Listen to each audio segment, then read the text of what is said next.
Think and grow rich हे पुस्तक ज्या व्यक्तींना त्यांचे जीवन पुढे नेण्यात आणि त्यांची उद्दिष्ट साध्य करण्यात रस आहे त्यांच्यासाठी अतिशय प्रेरणादायी आणि अत्युत्तम असे आहे. विचार करा आणि श्रीमंत व्हा. हे ऐकायला किती भारी वाटतं ना. खरं असं होतं का हा प्रश्न तुम्हाला नक्की पडला असेल. आपण आजूबाजूला जेवढ्या पण वस्तू पाहतो त्या अगोदर विचारातूनच साकारल्या गेल्या आहेत. मग ते विमान असो, ट्रेन असो किंवा काहीही. शास्त्रज्ञांनी शोध लावताना सुरुवातीला ते त्यांच्या विचारातूनच आले. माणसाचं मन जी काही कल्पना करू शकते आणि त्यावर विश्वास ठेवते तर ती साध्यही करू शकते. आपण नीट ऑब्झर्वेशन केलं तर आपल्या लक्षात येईल Thomas Edison, Henry Ford, Graham Bell, Steve Jobs, Dhirubhai Ambani यासारखी अनेक श्रीमंत माणसे श्रीमंत म्हणून जन्माला आलेली नव्हती. तरीही पैसा, पाठबळ, परिस्थिती आणि योग्य शिक्षण नसताना सुद्धा ते शेवटी श्रीमंत झाले. पण मग ते श्रीमंत झाले तरी कसे? कारण नुसतं तासनतास मेहनत करूनच श्रीमंत होता आलं असतं तर आज मोलमजुरी करणारे श्रीमंत असते. आश्चर्यकारक गोष्ट म्हणजे जगातील 3% लोकांकडे जगातील 97% पेक्षा जास्त संपत्ती आहे. त्यांना निश्चितच असे कोणते तरी सिक्रेट माहिती असतील जे सामान्य लोकांना माहिती नाहीत. ते सगळे सिक्रेट्स रहस्य शोधण्यासाठी नेपोलियन हिल यांनी आपल्या आयुष्यातील 20 वर्षापेक्षा अधिक काळ त्या काळातील सगळ्यात श्रीमंत आणि सक्सेसफुल अशा 500 पेक्षा जास्त लोकांच्या मुलाखती घेण्यात खर्च केला. यातून नेपोलियन हिल यांना आढळून आले की त्या प्रत्येक व्यक्तीमध्ये काही रहस्यही सारखीच होती. त्या मोजक्या रहस्यांना एकत्र करून नेपोलियन हिल यांनी त्यांचे थिंक अँड ग्रो रिच हे पुस्तक लिहिले. चला तर मग आजच्या समरीमध्ये या रहस्याबद्दल आपण जाणून घेऊया थिंक अँड ग्रो रिच या पुस्तकाच्या माध्यमातून. नमस्कार, मी सुवर्णा केदार पुन्हा एकदा तुमचे स्वागत करते SB केदार्स बुक समरी या आपल्या YouTube चॅनलवर. थिंक अँड ग्रो रिच यामधले रहस्य हे 13 स्टेप्सनी समजावले आहे. यश प्राप्तीची सुरुवात, श्रीमंतीच्या दिशेने पहिलं पाऊल. 1. इच्छा, डिझायर, ज्याला आपण बेबी स्टेप म्हणूया.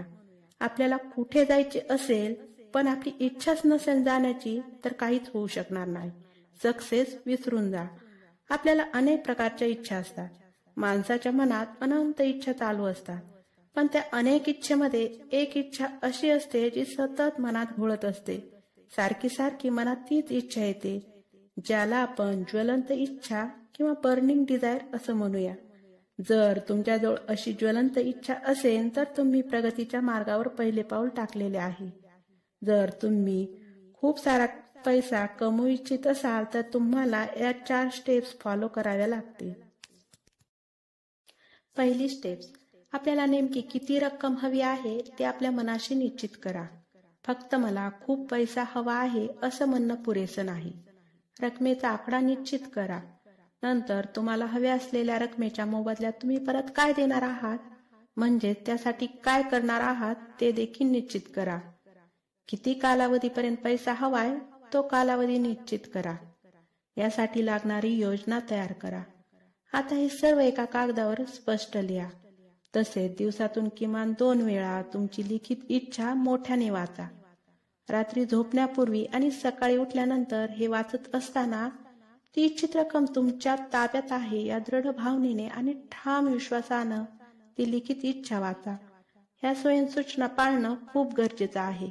इच्छा तुमच्या मनात सतत तेवत ठेवा म्हणजे तुमच्या लक्षात राहील की तुमचे लक्ष काय आहे. तुम्ही पैसाच नाही तर हवी ती गोष्ट ज्वलंत इच्छेद्वारे मिळवू शकतात. नेपोलियन हिल त्यांचा एक किस्सा शेअर करतात. त्यांचा मुलगा प्लेयर ऐकू आणि बोलू शकत नव्हता. डॉक्टरने सुद्धा सांगितले की हा कधीच ऐकू आणि बोलू शकणार नाही. परंतु नेपोलियन हिल या गोष्टीला स्पष्ट नकार दिला. त्यांच्या मनात सतत ही ज्वलंत इच्छा होती की माझ्या मुलाने ऐकावे आणि बोलावे सुद्धा. त्यांनी त्यांच्या मुलामध्ये सुद्धा त्यांची जी विल पॉवर होती ती जनरेट केली आणि मुलाने सुद्धा ती पॉवर जसा जसा मोठा होईल तसा तसा आत्मसात केली. हळूहळू तो ऐकूही लागला आणि बोलूही. हा जो चमत्कार झाला तो ज्वलंत इच्छेचा परिणाम आहे असे लेखक सांगतात. सुरुवातीला तुम्हाला तुमचे लक्ष निश्चित करावे लागेल. मग ते पैसा मिळवणे असो वा इतर काही मिळवणे. इच्छापूर्तीची स्पष्ट कल्पना आणि श्रद्धेवरचा विश्वास. श्रीमंतीच्या वाटचालीचं दुसरं पाऊल. श्रद्धा ही अशी मानसिक अवस्था आहे ज्यात एकदा का तुम्हाला ती तत्व समजली आणि उपयोगात आणता आली की स्वयंप्रेरणेने तुम्ही तिचा विकास करू शकता. जर तुमच्या मनात तुमच्या क्षमताबाबत अविश्वास असेल, शंका असतील, निसर्गाच्या शक्तीबाबत किंतु असतील, तर तुमच्या मनापर्यंत त्याच लहरी जातात आणि तुमच्या कार्याचे परिणामही तुम्हाला तसेच मिळतात. म्हणून तुमच्यावर तुमच्या स्वतःचा विश्वास पाहिजे. तुमच्या क्षमतेवर, तुमच्या इच्छेवर तुमचा दृढ विश्वास पाहिजे. सुप्त मनाला प्रभावित करण्याचं माध्यम संपत्तीच्या वाटेवरचं तिसरं पाव. स्वयंसूचना, ऑटो सजेशन. सगळ्यात महत्वाची गोष्ट अशी की जेव्हा तुम्ही लिहिलेल्या सूचना वाचता, ज्याद्वारे स्वतः पैशाविषयीची जाणीव विकसित करता, तेव्हा त्या सूचना केवळ निर्जीव शब्द वाचावेत तशा यांत्रिकपणे वाचू नका. अगदी मनापासून आपल्या भावना त्या शब्दात मिसळून त्या वाचा. आपल्या भावना व ते शब्द जणू एकच आहेत अशा रीतीने त्या सूचना वाचा. कारण भावनांनी ओथंबलेले शब्द तुमच्या सुप्त मनापर्यंत खोलवर पोहोचतात आणि तुमच्या सुप्त मनाला विचारांची ओळख पटते व ते कृती करायला उद्युक्त होतात. विशेष ज्ञान, स्पेशलाइज्ड नॉलेज. तुम्हाला वाटत असेल शाळा कॉलेजमधले शिक्षण म्हणजे सर्व काही, पण तसं नाही. जीवनात जेव्हा तुम्ही पुढे जाता तेव्हा तुम्हाला प्रॅक्टिकल नॉलेज मिळते. तेव्हा कळते हे जग खूप पुढे आहे.